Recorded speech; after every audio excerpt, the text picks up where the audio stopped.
We're here with Leroy, who came top four at the Queensland States tournament just last week. So we will let him explain what he played and take it from there. Um, Played Kashtira. It was the last weekend of the ban list, so had to of course play probably the best deck, honestly, of the whole format. Give it one last spin before everything happened in the ban list, but did really well. Came top four.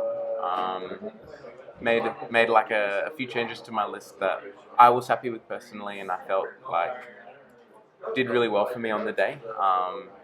Had a lot of fun, and yeah, just pretty keen to move into the next format, and really happy that I topped. Last year I missed out by like 2 spots, so was really close. Came 8th in Swiss, which it's a top 8 card with 114 players, and then ended up beating my round 1 and then losing in top 4.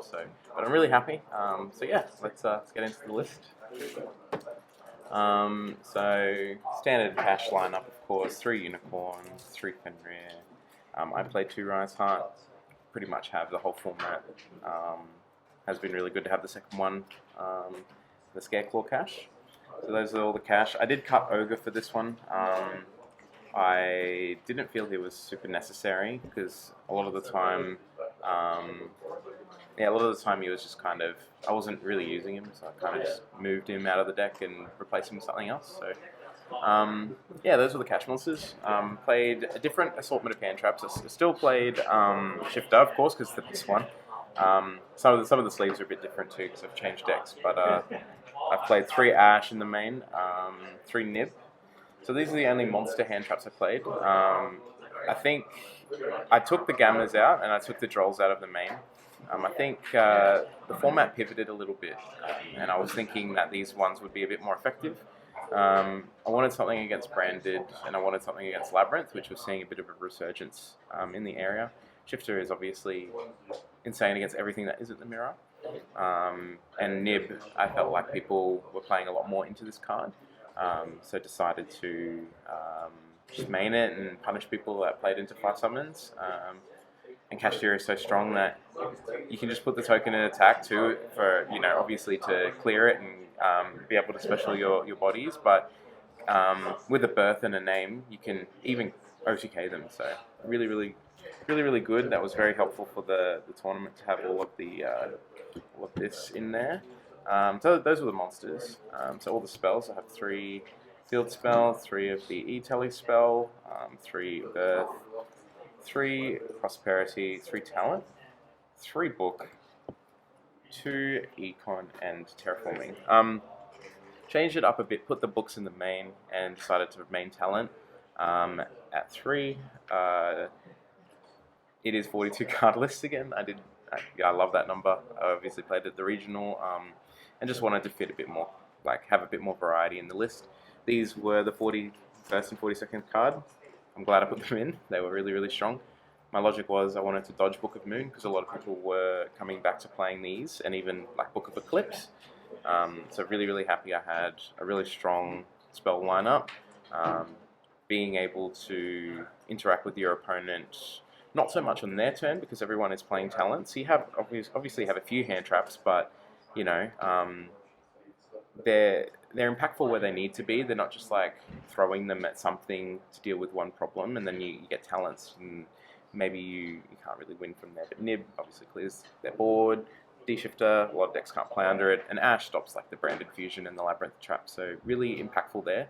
I didn't really want to play into this card too, so that's why I really pivoted towards playing more turn 2 cards like Book of Moon and the enemy controller. So those were the spells. Wouldn't really change the spells. Considered playing Eclipse, but not too many cash players in Queensland, so didn't really think it was necessary personally. But the last cards I played were 2 Imperm and the Big Bang. Yeah, this is my favourite card. It's won me a game in top 8 where I Big Banged. I used all my effects on the field, but I Big Banged my own field down to 1 card after my opponent small worlded for Kurukara. And I was able to clear my board and dodge the Kurukara. So very happy. So yeah, that was the main 42. Move on to the side. Side change a little bit because I took the gammas and the Drolls out of the main. I decided to keep Droll and just put it in the side. Really, really strong at super heavy. I figured there would be more super heavies pop up at a big event, which I was correct. I actually lost to one in top 4, but I was able to beat every super heavy that I played in Swiss was 2. This card is just ends their turn. It's too good, but wasn't impactful enough to main against the other decks, I feel. So Droll, Bell, just wanted something else against Labyrinth. Has other applications as well, but mainly just wanted to have it for the big Welcome Labyrinth trap, and even against like Expulsion, against branded Expulsion, and even cards like Super Factorial and stuff for the Mathmech deck can really hit this. So wasn't unhappy to see her at any point I put her in, and glad I did. So I played 3 D Barrier, just wanted something against branded that was a turn skip as well. Had a lot of testing against branded and had a bit of trouble, so I was like, I'll just have something for that specifically, which is fine. I didn't really come up against branded though, I didn't burst them, but I did put it in against Pearly, and it was very, very strong there. So happy I had that. Decided to play 3 Lance. Again, with more books popping up, decided that it would be better to have the Lances now, and then some back row removal, just to have something in case people wanted to floodgate me. That was the side deck. As for the extra deck, just 3 Arise Heart, 2 Shang, 2 Diablosis. I bumped him to 2 just because last weekend with him, why not? He's very, very, very degenerate. On the crackback, you can make a second one and banish your opponent's entire deck pretty much. So it came up multiple times that he was just a win con. I didn't really have to like reduce my opponent's life points to 0. They just would lose their entire deck and then scoop, or would be unable to play. So he's gone now, so we don't have to worry about him. 2 Zeus, just didn't want to get 1 ripped and need to access it, of course. Big Eye, Dracosac, and the Dark Arms, just one-offs. Didn't really need to play more. Could have played 2 Big Eye, I think, maybe, but I think when I played the Cash against Cash, they would rip this all the time, but it wasn't super impactful. Like, there was a time where I could have Big Eyed a Nib token, and I would have been able to OTK, but I still won that game anyway. So it didn't really matter, but 2 is probably correct, I guess, at the time. And then just some other bits and pieces. I played the Goliath and I played Entis just for the pros. I cut the Garura. Just wanted to have this, I guess, for Gamma, and some other stuff that might pop the Arise Heart, but also this is good to put under the Arise if you need to, if you're forced to use effect and you prosp and you think they have Kurikara, you can put it under, and then you can trigger and pop the Kurikara, which is kind of cool. Didn't come up, but that was my logic. And then the last card was just the Donna. So that was the list. Had a good format with this deck. Played it for a few months. Really glad that I picked it up at the start and really got the success that I wanted towards the end. And I still think it's one of the best decks for this format. Hold me to it, but definitely we'll have to play it a little bit different and build it. But yeah, that was everything. What was your favorite play of the tournament? I would say it was the Big Bang play, honestly, because it came up at a case event a case event at JoJo's where I didn't Big Bang my board, and I actually lost in the finals for it. So, and I was thinking about it a lot. I was like, this sucks, but it actually came up again on stream too, so I can look back when I rewatched it. I was like, yes.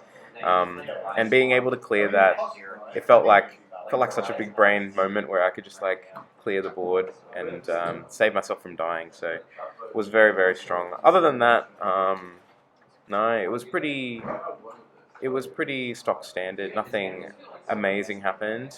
Yeah, just overall just a strong strategy. But yeah, that was probably my favorite play.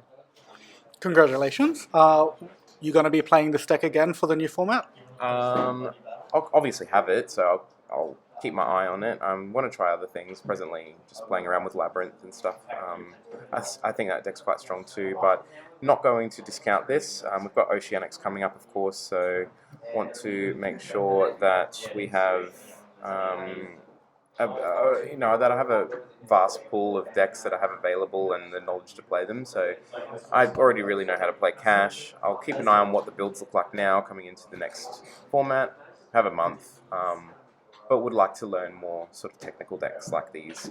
Um, you know, just decks that require a bit more interaction with your resources, kind of ordering chains and stuff with all the furniture pieces and the traps and that. But there's a good chance I'll probably play this deck, to be honest, depending on how the format shapes up. But also got my own Vanquish Soul as well, so yeah. Congrats again, and we'll probably see you this time next month when we do your winning profile for Oceanics. Thank you. Thanks for watching, everyone. Like and subscribe for more.